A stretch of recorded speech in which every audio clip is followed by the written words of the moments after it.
तो हम अपनी हार्ट कोहेरेंस की श्रृंखला में इस स्लाइड पर हमने जो डिस्कस किया था वो ये किया था कि जो हमारा महत्व है, महत्व को याद करिए कि महत्व अंतःकरण, उसके कुछ हिस्से, जैसे हम रिपीट करते हैं एक बार यहाँ से कि जो चित्त है और चित्त के बारे में हमने पढ़ लिया था।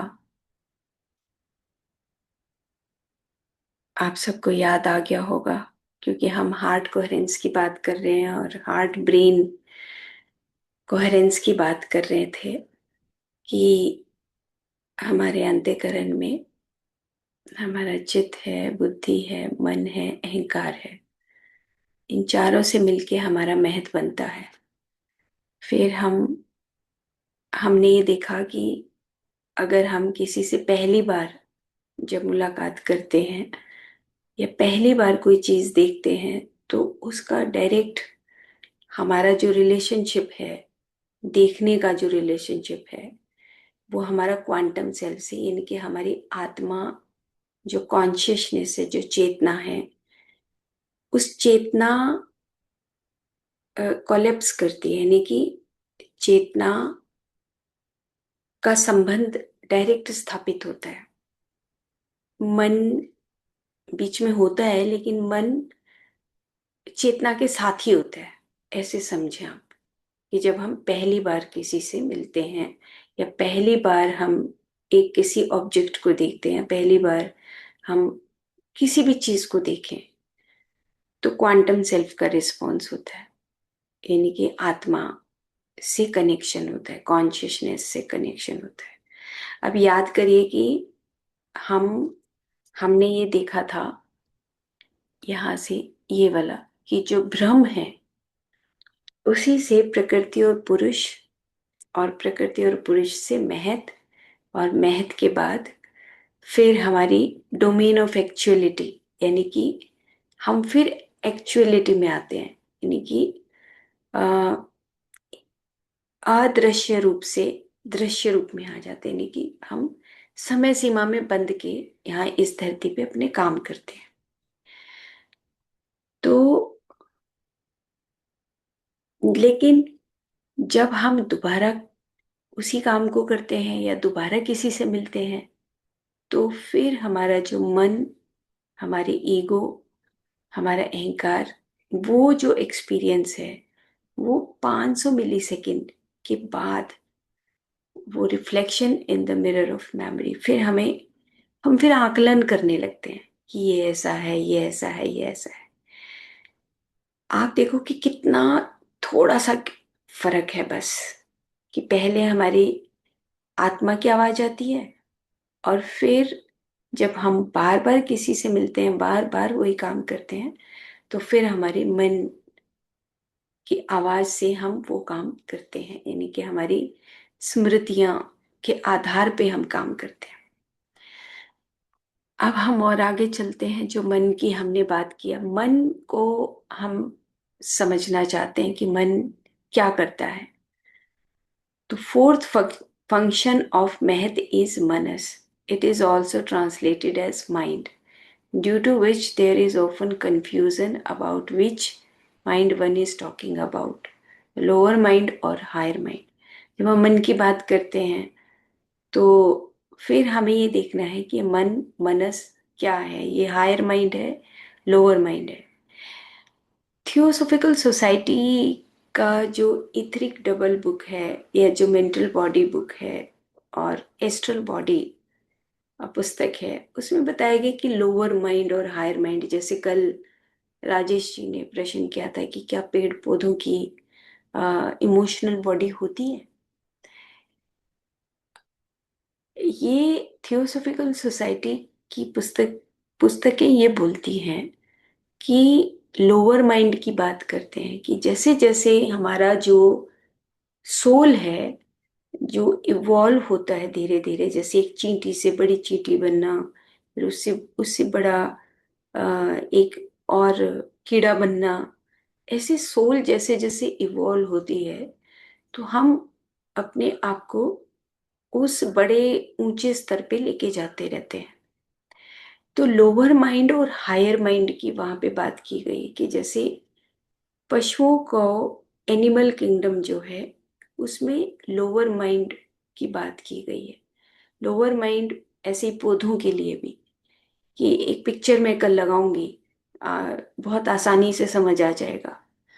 ऑर्थर ए पॉल की पुस्तक से मैं उस पिक्चर को लगाऊंगी ताकि हमें ये बात समझ आए कि लोअर माइंड और हायर माइंड, जैसे जैसे ब्रेन हमारा डेवलप होता है, जैसे पहले रेप्टिलियन ब्रेन होता है, फिर हमारा लिम्बिक ब्रेन होता है, फिर हमारा हायर ब्रेन होता है, यानी कि हमारे सिर के ऊपर का जो ये जो कॉर्टेक्स है, ये ह्यूमन के पास है, एनिमल्स के पास नहीं है। तो एनिमल्स के अपने रिएक्शंस होते हैं और ह्यूमन के अपने रिएक्शंस होते हैं। तो इस प्रकार से हमारा जो मनस है, मन है, वो क्या करता है कि संकल्प और विकल्प, क्लैरिटी एंड कंफ्यूजन, वहां पे वो द्वंद में रहता है कि मैं ये करूं या वो करूं, उसको कंफ्यूजन रहता है। या क्लैरिटी, क्लैरिटी कहाँ पे आएगी कि जहाँ पे वो चेतना के साथ जुड़ा रहेगा वहां पे क्लैरिटी आएगी, फिर मन की कोई दिक्कत नहीं है। लेकिन कंफ्यूजन कब होगा? जब वो बिल्कुल सेपरेटली काम करता है। मन के डोमेन में हम जब घुस जाते हैं या उस लूप में रहने लग जाते हैं, तब हमारा कंफ्यूजन रहता है। लेकिन क्लैरिटी कब होती है? हमें बिल्कुल सही कब दिखता है? जब वो मन चेतना के साथ जुड़ा हुआ होता है।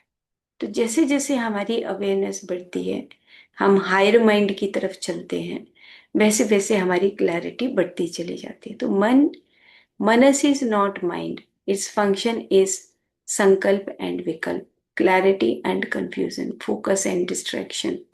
The total Cosmos is Brahma, Brahman, containing the possibility of multi-universe, not just the known universe. अब एक अगर सिर्फ ये लाइन समझ आ जाए, सिर्फ एक लाइन, सिर्फ एक लाइन, और जिंदगी में कुछ भी ना पढ़े हम, तो हमें कभी कोई कंफ्यूजन हो ही नहीं सकता।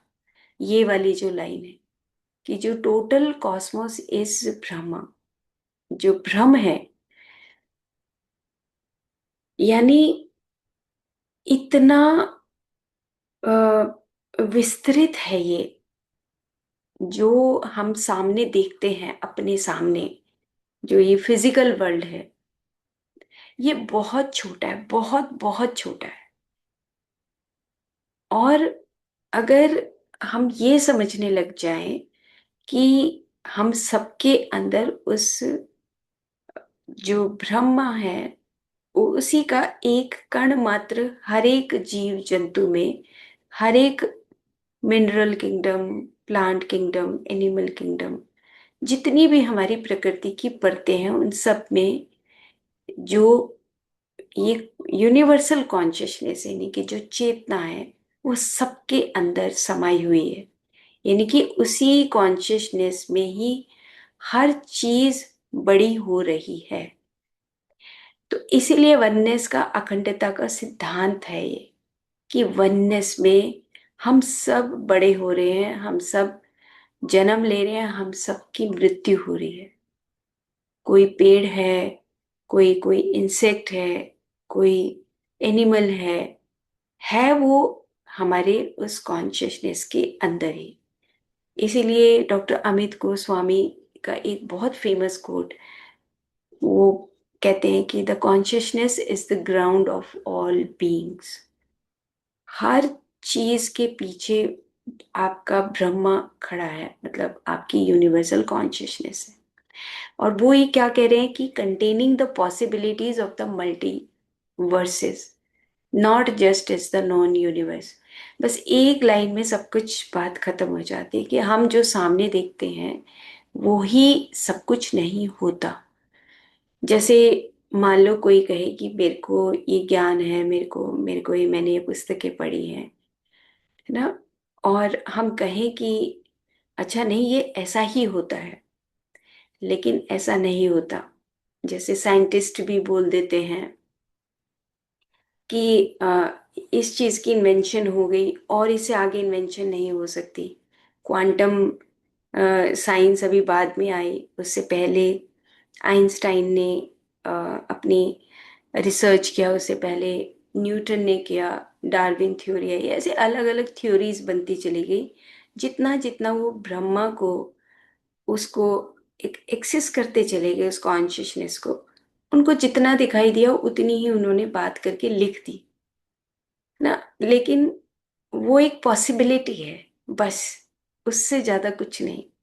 अगर एक और पॉसिबिलिटी, उस अनंत चेतना में से एक पॉसिबिलिटी और खुल जाए, तो हमें एक और नॉलेज हो जाए ना। जैसे हम राग पढ़ते हैं ना, संगीत की बात है, हमने कहा कि ऐसे इतने राग होते हैं, लेकिन राग जितने हम कहें कि अ, राग इतने ही होते हैं, वो ऐसा नहीं होता, क्योंकि वो एक पॉसिबिलिटी है। अगर और ज्यादा राग आ जाए तो हम कहेंगे कि यस, उस पॉसिबिलिटी में से, उस ब्रह्म में से एक और पॉसिबिलिटी आ गई। कहने का मतलब ये है कि हमें ये बात समझ आ जाए कि जो ये कॉस्मोस है, ये जो यूनिवर्सल कॉन्शियसनेस है, ये इनफाइनाइट पॉसिबिलिटी से भरा हुआ है। जैसे जैसे हम आगे बढ़ते हैं अपनी जनरेशन में, अब आजकल एआई का जमाना है, हमने तो पहले कभी एआई सुनी नहीं थी, तो एक पॉसिबिलिटी और आ गई, हो सकता है एआई से और आगे कुछ और आ जाए। तो हम एक जगह पे लिमिट नहीं कर सकते अपने आप को, यहाँ पर ये मतलब है। तो इनफाइनाइट पॉसिबिलिटी में एक ऑप्शन हमें खुला रखना चाहिए, दूसरे की बात को सुनना चाहिए, दूसरे की बात को मानना चाहिए। ऐसा नहीं कि जो हमने कह दिया वो पत्थर की लकीर है, या जो हमने पढ़ लिया बस वही सब कुछ ठीक है। ऐसा नहीं होता। दूसरे को हमें इसीलिए एक्सपीरियंस से सुनना, जैसे पत्री जी हमेशा बोलते थे कि सभी के एक्सपीरियंसेस सुनो, सभी से बात करो, सभी से मित्रता करो, क्योंकि जो किसी के अंदर जो वो कॉन्शियसनेस है, उसका कौन सा पोर्टल खुला है हमें नहीं पता। हम जब दूसरे की बात सुनते हैं तो हमें पता लगता है, अरे ये भी बात होती है, ये भी एक पॉसिबिलिटी थी ना। तो आयुर्वेद में भी ऐसे ही कहीं पर उन्होंने ऐसा नहीं कहा कि हम बहस करें, आर्ग्यूमेंट शब्द कहीं नहीं आया आयुर्वेद में। वहां पे आया संवाद, कि जैसे 6 रस लास्ट में बता दिए गए हमारे ऋषियों ने। एक ऋषि ने कहा कि एक रस होता है, एक ऋषि ने कहा कि लवण रस होता है, एक ऋषि ने कहा कि 7 रस भी तो हो सकते हैं ना। तो अलग अलग ऋषियों की बातों को आ, एक इम्पोर्टेंस दी गई। हाँ, आपकी बात भी ठीक है, हाँ आपकी बात भी ठीक है। और उसके बाद उसका एक सार निकाला गया, और सार निकाल के ये बता दिया गया कि हाँ, तुम्हारी बात में से ये इसका सार निकला, ये एसेंस है, तुम्हारी बात में से ये एसेंस है। और हम मिलकर, अब सब सारे ऋषियों ने मिलके 6 रस की स्थापना कर दी, कि मधुर अमल लवण कटु तिक्त कषाय। तो संवाद लिखा गया वहां पर, वहां पे बहस नहीं लिखी गई कि नहीं नहीं मैं ही ठीक हूं, कोई दूसरा तो ठीक ही नहीं हो सकता ना। तो एक अनंत अनंत जो हमारी पॉसिबिलिटी है, उसमें से एक पॉसिबिलिटी जब ओपन होती है, तो फिर हम सोचते हैं कि नहीं, ये तो जो मेरे पास है वही सब कुछ है। ऐसा नहीं है। बस ये लाइन बहुत इंपॉर्टेंट है, अगर ये बात समझ आ जाए तो झगड़े ही खत्म हो जाए पूरी दुनिया के। फिर वो कह रहे हैं कि ब्रह्मा एमर्जेस प्रकृति the manifest nature. Manifest nature वो है जो अब हमें दिखाई दे रहा है, जो मैनिफेस्टेड है, यानी कि जो एनर्जी फॉर्म से मैटर फॉर्म में कन्वर्ट होकर और अपनी समय सीमा में बंध चुका है। जैसे एक पेड़ है, उसका एक जन्म और मृत्यु का समय सीमा में बंध चुका है। एंड फ्रॉम प्रकृति कम्स महत, फिर प्रकृति के बाद महत, In the progression of Maheth, the subtlest function is Ahankar, followed by Chit and Buddhi, and the grossest is Manas.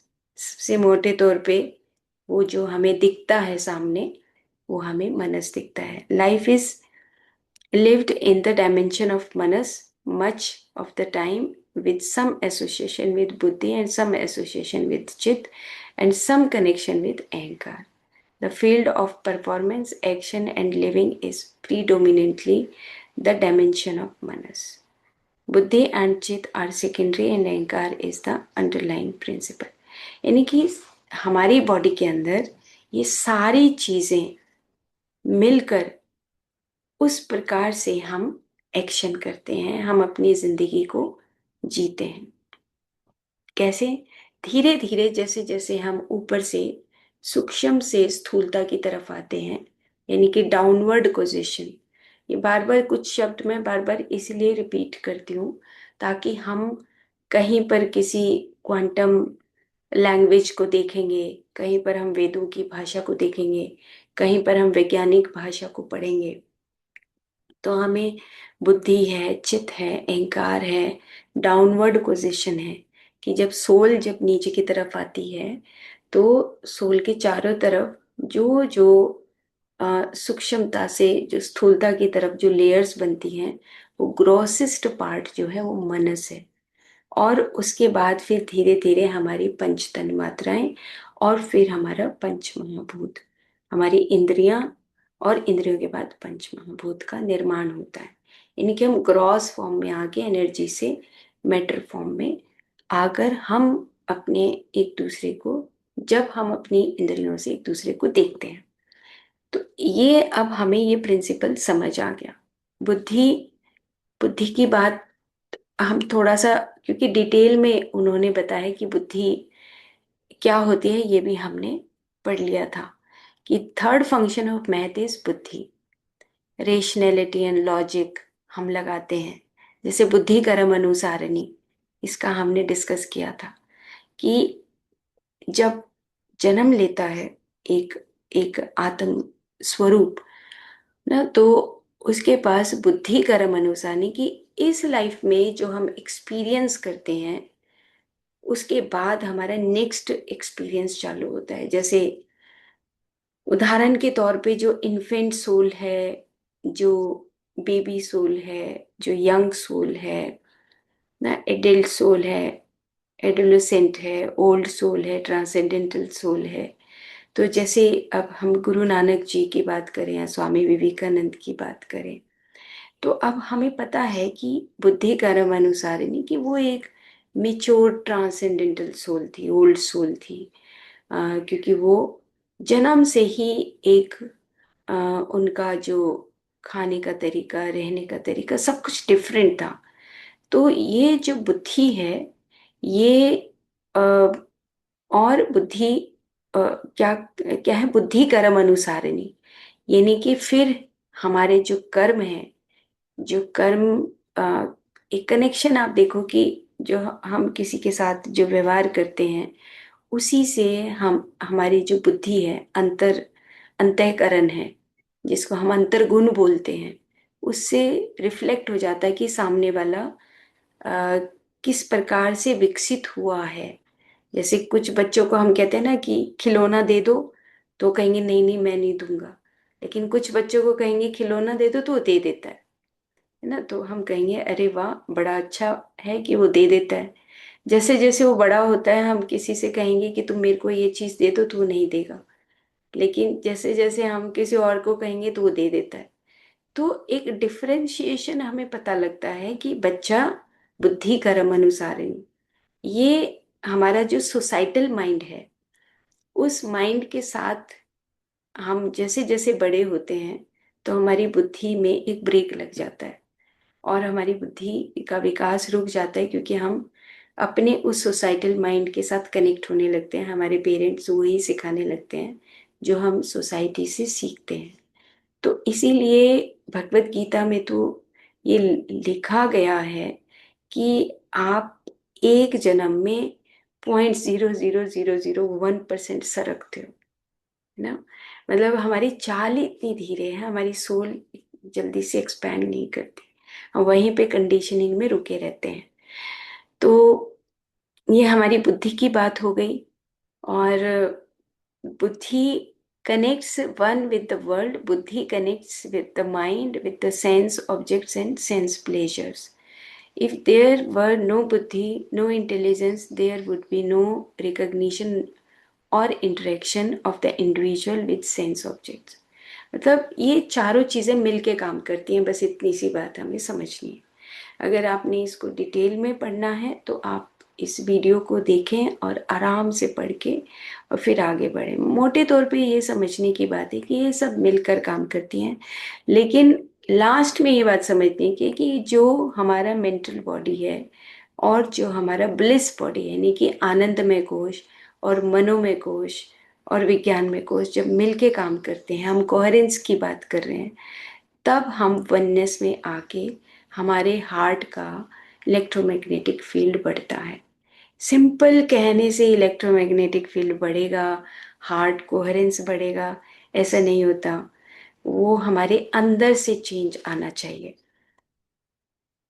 अब ये एक जो पेंटिंग सी की पिक्चर देख रहे हो, ये लगभग मैंने जब पत्री सर से मैं मिली थी उसके शायद 1 साल के बाद, यानी कि 2009 या 10 की ये एक पिक्चर है। उस वक्त जब हम अखंड ध्यान करते थे तो कुछ ना कुछ अंदर पिक्चर्स मुझे दिखती थी। तो ये एक पेंटिंग में आप देख रहे हैं कि बीच का एक ब्लू कलर का सर्कल सा है, उसके बीच में मैंने एक फिजिकल बॉडी को बनाया हुआ है, कॉन्शियसनेस लिखा हुआ है। कॉन्शियसनेस तो सब जगह पसरी हुई है, फैली हुई है ना। फिजिकल बॉडी है, फिजिकल बॉडी के बाद एक पतली सी जो नीले रंग की एक वो है, वो हम बनाया है कि प्राण में शरीर है, प्राण लिखा है नीचे, फिजिकल के नीचे, है ना। लेकिन उसके बाद है हमारी मेंटल बॉडी, जो हम मनस की बात कर रहे हैं। और ये मनस जो है वो अलग अलग तरीके से विकसित होता है। जैसे मैंने एक जगह पे बताया, बनाया है ईगो का पार्ट, कि आई एम द ईगो, है ना, ये लिखा है यहाँ पे, I am the mind body, ऐसे लिखा है।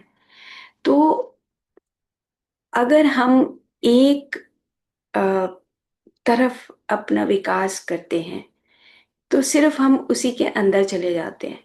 उन दिनों मैं यहाँ पर पोस्टेड थी पंचकुला में, और एक मेंटल हॉस्पिटल है यहाँ चंडीगढ़ में। तो मैं वहाँ पर अ, जो हेड ऑफ द उस डिपार्टमेंट थे मेंटल हेल्थ के, तो उनसे मेरी मुलाकात हुई थी। और वहाँ पे मैंने जो मेंटली डिस्टर्ब लोग हैं उनके साथ मुलाकात होती थी, तो वो कहते थे कि आप आओ और उनको योग, प्राणायाम, आसन, ये सब सिखाओ, मेडिटेशन सिखाओ। तो मैं जाने लगी वहाँ पर। तो मैं ये देखने लगी कि अगर एक व्यक्ति अपने मन के अंदर आ, चला जाता है, यानी कि आत्मा से उसका संबंध जब टूट जाता है, तो वो सिर्फ अपने ही उस भाव में बह जाता है। जैसे किसी को धन की बहुत ज्यादा अटैचमेंट होना, किसी को अपने ईगो को लेके ही एक अंदर से ही रहता है कि मैं ही ठीक हूँ, जो मैं कर रहा हूँ, जो मैंने कह दिया, है ना, वही सब कुछ ठीक है। तो और किसी दूसरे की वो सुनता नहीं है। या और भी अलग अलग जो मन की विषय वासनाएं हैं, उसके अंदर जब इंसान चला जाता है तो उसका जो कॉन्शियसनेस है, उसका अपनी आत्मा के साथ वो संबंध डिस्कनेक्ट होने लगता है। तो एक अलग तरह की बॉडी बनने लगती है ना, कि अगर हम अपनी क्रिएटिविटी से एक कंडीशनिंग में चले जाएं कि नहीं, मैं ही ठीक हूँ, तो वो I am the mind body, मैं ही सब कुछ हूँ, उसको बस उसी टनल में वो रहने लगता है। तो मैं उन दिनों में ऑटोमेटिकली एक अंदर से मेडिटेशन और मेरा बाहर का एक्सपीरियंस वो कुछ कनेक्ट हो रहा था। तो मैंने ये जब उस वक्त बनाई थी ये, कि हम अपनी जब ईगो में रहते हैं तो एक पार्ट ही हमारा डेवलप होता है मेंटल बॉडी का। और जब हम ये सोचने लगते हैं कि मैं ही सब कुछ हूँ, है ना, वो अहंकार जब पनपने लगता है, तो फिर एक चीज डेवलप होने लगती है। लेकिन अगर हम मेंटल बॉडी को देखें तो उसकी अलग अलग शाखाएं हैं, जैसे एजुकेशन है, इंफॉर्मेशन है, नॉलेज है, विजडम है, इंटेलिजेंस है। ये उस वक्त लिखा था सारा कि हमारा जो मेंटल बॉडी है वो बहुत सुंदर है अगर हम देखें, क्योंकि अ, मन के माध्यम से ही हम सब कुछ सीखते हैं। हमारा डाउनवर्ड पोजीशन और अपवर्ड पोजीशन, यानी कि जो हमारा अ, पूरा लिविंग है, हमारे चारों तरफ का जो समाज है, हम उनको देख के रिसर्च करते हैं। हमारी जो बॉडी है एक रिसर्च, हम कहेंगे कि भाई एक लैब है, रिसर्च लैब है। हम कुछ भी देखते हैं, कुछ गलत करते हैं तो हम सीखते हैं। जैसे हम सबसे पहले एक इंफॉर्मेशन लेते हैं, फिर धीरे धीरे हम नॉलेज लेते हैं, फिर धीरे धीरे हम उसमें पक्व अवस्था में जाते हैं, कच्ची से पकी हुई अवस्था में जाते हैं, जहाँ पे हमारी बुद्धि का निर्माण होता है। इस प्रकार से हमारी जो मेंटल बॉडी है वो बहुत सुंदर है।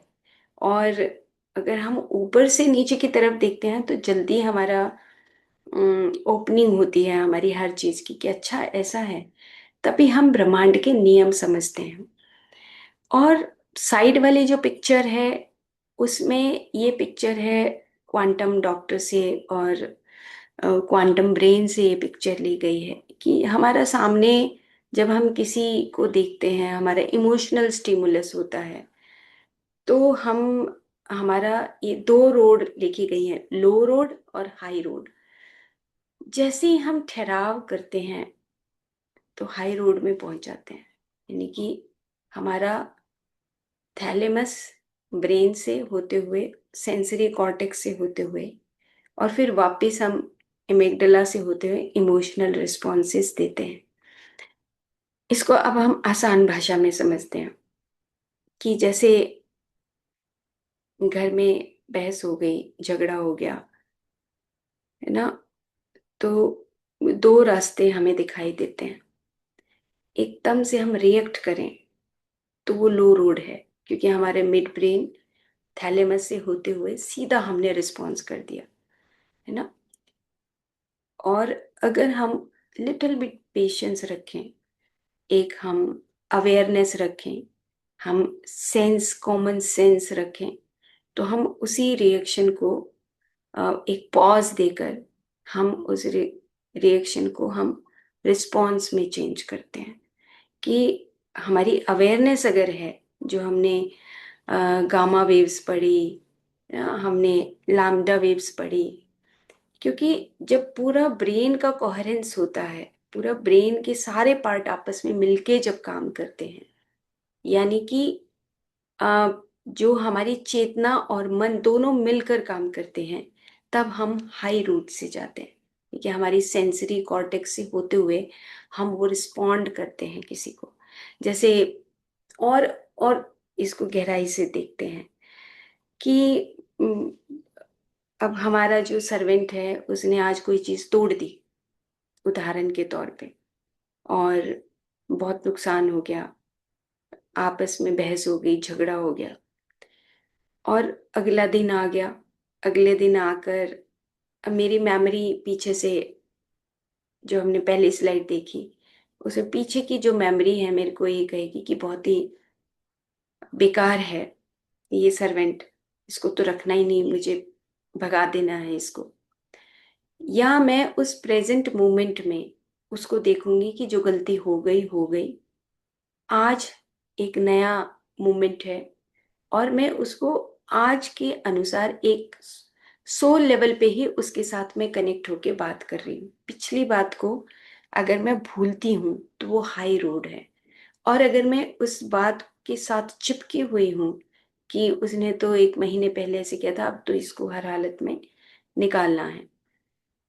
हर इंसान की अपनी जर्नी है, और हर इंसान एक दूसरे के साथ जब संबंध रखता है तो उसमें एक दूसरे की ही लर्निंग होती है एक दूसरे के साथ, कि हम लो रोड से जा रहे हैं या हाई रोड से जा रहे हैं, हमारे अंदर कितना बदलाव हो रहा है, हमारी सोल कितनी इवॉल्व हो रही है, हम कितने अच्छे तरीके से रिस्पॉन्ड करते हैं। ये हमारे हायर ब्रेन की कहानी है, जहाँ पे हम लोअर माइंड और हायर माइंड की बात करते हैं। लोअर माइंड, जैसे जैसे एनिमल किंगडम से ह्यूमन किंगडम में कोई भी सोल जब कदम रखती है, तो उसका लोअर माइंड होता है, उसकी डेवलपमेंट इतनी नहीं होती ना। और जैसे जैसे हम अ, आगे आगे बढ़ते हैं, तो हमारी सोल एक्सपेंड करती है, तो हमारा हायर ब्रेन डेवलप होता हुआ चला जाता है। हायर ब्रेन के मतलब के साथ अब हम सब इतने अच्छे तरीके से समझ चुके हैं कि ब्रेन एक फिजिकल बॉडी का पार्ट है। उसके चारों तरफ जो हमारी बॉडी, सटल बॉडीज हैं, जो सूक्ष्म शरीर रहते हैं, वहां पर हमारी मेमोरीज बनती हैं। अगर हमारी मेमोरीज ऐसे बने कि नहीं, इट्स ओके, गलती हो गई, हमारे से भी गलती होती है, हमारे से भी बर्तन कोई टूटता है, गिरता है, तो इट्स ओके, ठीक है। कुछ मतलब अगर बहुत ही खराब है तो ठीक है, वो उसको हम निकाल भी सकते हैं, ये एक दूसरा कॉन्टेक्स्ट है। लेकिन अगर उसने छोटी सी गलती की है, अगर हम उसको माफ नहीं कर रहे हैं, हमारी स्मृतियां बन रही हैं, चिड़चिड़ाहट बढ़ रही है, उससे नफरत बढ़ रही है, हम एक लॉफ कर्मा क्रिएट कर रहे हैं, तो हमारी लो रूट की बात है, हमारे मिड ब्रेन के जो अलग अलग फंक्शंस हैं, उससे हम कनेक्ट होकर रिस्पॉन्ड करते हैं, रिएक्शन करते हैं। और अगर हम एक योगी की भांति अम, या एक हायर इवॉल्व सोल की भांति हम अगर बिहेव करते हैं, तो वो हाई रूट बोला गया है उसको, कि जिसके अंदर हम फाइट फ्लाइट मोड में नहीं जाते, एफ फीडिंग में नहीं जाते, एफ किंग में नहीं जाते। हम सिंपल न्यूट्रल रिलैक्स होकर हम उसके साथ बात करते हैं। तो ये एक एग्जाम्पल है। जैसे एफ किंग और एफ फीडिंग क्या है? एफ किंग वो होता है कि जिसमें हम बॉस हैं, मैं बॉस हूँ और वो मेरा नौकर है, तो हम यही समझते हैं कि मैं ही सब कुछ हूँ, ऑल इन ऑल हूँ, क्योंकि मैं तनख्वाह देता हूँ, मैं पैसे देता हूँ। मैं उसको एक ह्यूमन बीइंग की तरह ट्रीट ना करूँ, तो वो हमारा लो रोड बोला जाएगा, कि हम बिल्कुल एक लोअर माइंड या एक लिम्बिक ब्रेन की भांति ही दूसरे के साथ बिहेव करते हैं। तो ये कहने का मतलब है। अगर कोई फिर भी कुछ पूछना है तो आप पूछ सकते हैं।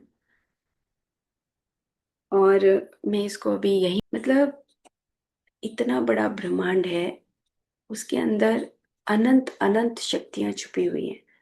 और हम चाहें कि अ, एक पुस्तक पढ़ने से या कोई एक साइंस के रिसर्च से हम इस पूरे ब्रह्मांड को समझें, तो वो इम्पॉसिबल है। नई नई जो इन्वेंशंस होती हैं, उनकी हमें रिस्पेक्ट करनी चाहिए। और सिर्फ वहीं तक हम लिमिट नहीं कर सकते। हम कहें कि हमारे अ, यहाँ पे पंचकुला में अ, अगर हम पूछें किसी से कि भाई कितने सेक्टर हैं, तो हमें पता नहीं होगा कितने सेक्टर हैं। हम कहेंगे कि नहीं नहीं, 50 ही हैं। अगर हम कह दें, मान लो कि 50 सेक्टर ही कटे हैं, और हो सकता है कि आगे जमीन एक्वायर होगी और 60 सेक्टर कट गए, तो हमें नहीं पता ना। और हम कहेंगे नहीं नहीं, 50 ही, इससे ज्यादा तो है ही नहीं। तो हमें हमेशा ओपन रखना चाहिए। मतलब पत्री सर ये बोलते थे कि आप किसी भी ऑर्गेनाइजेशन में जाओ ना, तो आत्मज्ञान क्या होता है, मैम किसी दिन इस पर बता दीजिए। ओके। अभी हम 21 जून के बाद भगवत गीता शुरू करेंगे, तो पहले दूसरे तीसरे चौथे चैप्टर में आत्मज्ञान ही आएगा ना। वो अ, उसकी हम विस्तार से चर्चा करेंगे कि ये क्या है, उसको डिटेल में पढ़ेंगे। और भगवत गीता समझ आ गई तो समझ लो कि हमें ब्रह्मांड के सिद्धांत समझ आ गए। बहुत अच्छा है भगवत गीता, बहुत अच्छा है। तो उसमें हम कहते हैं ना, आत्मज्ञानी बनो, योगी बनो। उसमें तो बार बार वो भगवान कृष्ण अर्जुन को यही कह रहे हैं कि तुम योद्धा हो, तुम आत्मज्ञानी बनो। तुम्हें खुद ही याद नहीं कि तुम कौन हो, है ना। तुम्हें ये पता है इस सांसारिक युग में, कि भाई तुम्हें ये पता है कि तुम कौन हो? योद्धा हो। क्योंकि तुमने धनुष चलाना सीखा है, तुम्हें तो भौतिक स्तर पे याद है। तुम्हें यही नहीं पता कि तुम्हारे पास भीतर का ज्ञान पड़ा है। तो बहुत विस्तार से हम इस बात को देखेंगे, है ना। हाँ बिल्कुल। ये तो प्रेम की बात है। प्रेम जब समझ आ जाएगा, पोथी पढ़ पढ़ जग मुआ, ना तो प्रेम बिल्कुल अलग है। बिल्कुल जैसे जैसे अब आप इस विशुद्ध प्रेम को पढ़ोगे, वहां पे ज्ञान है नहीं, ज्ञान एग्जिस्ट नहीं करता है। ज्ञान बिल्कुल अलग है। और जहां पर विशुद्ध प्रेम है, वहां पे ये पोथियों का कोई फायदा नहीं है। वहां पे तो ये आत्मज्ञान भी खत्म हो जाता है। आत्मज्ञान के बाद शुरुआत होती है विशुद्ध प्रेम की, है ना। और आगे जब हम गहराई में जाएंगे, तो तब हमें बात धीरे धीरे ये समझ आएगी कि क्या किया अभी तक। करा तो हमने तो बस आत्मज्ञान ही इकट्ठा किया, उसके बाद तो प्रेम को जाना ही नहीं। तो हम तो दोनों तरफ ही चल रहे हैं, दोनों दोनों चीजों को लेके ही चल रहे हैं, हार्ट भी और ब्रेन भी, दोनों ही। लेकिन जब दोनों एक हो जाएंगे, तब हमें ये बात समझ आएगी कि अरे, कॉन्शियसनेस के पास दो ही चीजें हैं। ये भी एक याद करने वाली बात है। सिर्फ दो चीजें हैं कॉन्शियसनेस, यानी कि हम अपनी सारी परतें उतार के फेंक दें, दो ही चीजें अपने पास रखते हैं। डिविनिटी ऑफ लव, या डिवाइन लव। क्योंकि डिवाइन लव के पास वो एक शक्ति है कि जो हर चीज का निर्माण बहुत सुंदर तरीके से करती है। और महत के पास वो शक्ति है, वो मैथमेटिक्स है कि उसके आप कॉपी पे कॉपी मतलब बना सकते हो, अनेकों कॉपियां उसमें मतलब आप जनरेट कर सकते हो। जैसे एक पेड़ है, तो उस पेड़ की शाखाएं अगर टूट गई तो दोबारा से वैसी ही आएगी, है ना। पत्ता टूट गया तो वैसा ही आएगा, फूल टूट के गिर गया तो वैसा ही आएगा।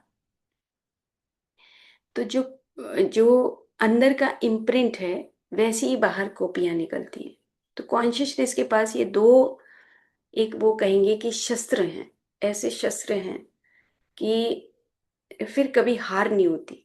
सेम ऐसे ही हमारे पास भी वो कॉन्शियसनेस है, इंडिविजुअल, हम इंडिविजुअल सोल के रूप में अम, उस यूनिवर्सल कॉन्शियसनेस की उस ग्राउंड के ऊपर ही रहते हैं, हम उसका ही हिस्सा हैं। तो हमारे पास भी वो दोनों चीजें हैं।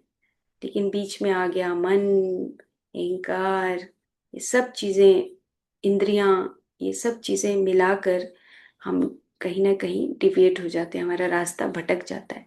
जैसे पिक्चर देखी थी। तो इसके ऊपर करेंगे चर्चा। ओके। मैम एबिलर का क्या मतलब है? हम्म। एबिलर जो, एबलर। हाँ जी, जो सोर्सरस हाँ। के अंदर जो हाँ। ताइसा एबलर है। हम्म। मैम एबलर्स वही जादूगर, मतलब जिनके पास शक्तियां हो। जादूगर को आप ऐसे समझो कि जिसके पास कुछ सिद्धियां आ जाए, मतलब शक्तियां आ जाए, तो एबिलर्स वो होते हैं। और शक्तियां आने के बाद वो दूसरों की मदद करते हैं। एबिलर का मतलब कि जो दूसरों की मदद करने के, जैसे दूसरों की मदद करने की क्षमता आ जाए जिसमें। क्षमता आ जाए। और मतलब अंदर की जो इंट्यूशंस है ना, वो जैसे अब क्लारा की और आप वो बात सुन रहे होंगे, तो जी क्लारा तो दूर से बैठी हुई उसको देख रही थी, तयशा को, है ना। जी। और तयशा को नहीं पता था, तयशा को तो इतनी चिढ़ मच रही थी कि ये मेरे पास क्यों आ रही है। क्यों आई है? लेकिन क्लारा को ये पता था कि ये पेन में है। हम्म। उसको ये कैसे पता लगा कि ये पेन में है? क्योंकि उसके पास वो शक्तियां थी। वो एबलर थी और वो तायसा एबिलिटी। अब, तायसा अब एबलर बनने जा रही थी। हाँ, तयशा को तो पता ही नहीं था कि मैं एबिलर पता नहीं था। बनूंगी। जी। तयशा तो जब उसने वो सारी चीजें बताई, अंदर की प्यूरिफिकेशन किया, तब वो एबिलर बनी। और क्लारा को ये पता था कि मैं इसको एबिलर बनाना है, क्योंकि ये सब चीजों का एक्सपीरियंस ले चुकी है। एक्सपीरियंस लेने का मतलब है कि उस दुख से निकल चुकी है। कि वो जब अपना फ्रेंड बनाती है, बॉयफ्रेंड बनाती है, उसको बहुत धोखे मिलते हैं, तो उसको ये पता लग गया कि ये जो संसार है ये धोखे का जाल है, अब मुझे इसे निकलना है। तभी वो आइसोलेशन में जाती है, अलग बैठती है ना। तो अब उसको, क्लारा को ही पता था कि ये एबेलर बन सकती है, क्योंकि इसने दुख देख लिए हैं, अब ये दुखों से बाहर निकलना चाहती है। तो जो एबेलर्स होते हैं वो दूसरों को एबेलर बनाते हैं कि ये फिर दूसरों की मदद करेगी, है ना। तो उसके पास वो शक्ति थी, दूर से बैठी हुई वो देख रही थी। एबेलर का मतलब वो हुआ, है ना। जैसे हम डॉक्टर है, अब डॉक्टर के पास, कुछ डॉक्टर्स होते हैं जो पहचान लेते हैं कि आने वाले समय में इसको टीबी होने वाली है ना। उसको हम नेस्ट की बोलते हैं, नेस्ट की बोलते हैं। वो भी एपिलरी की ही एक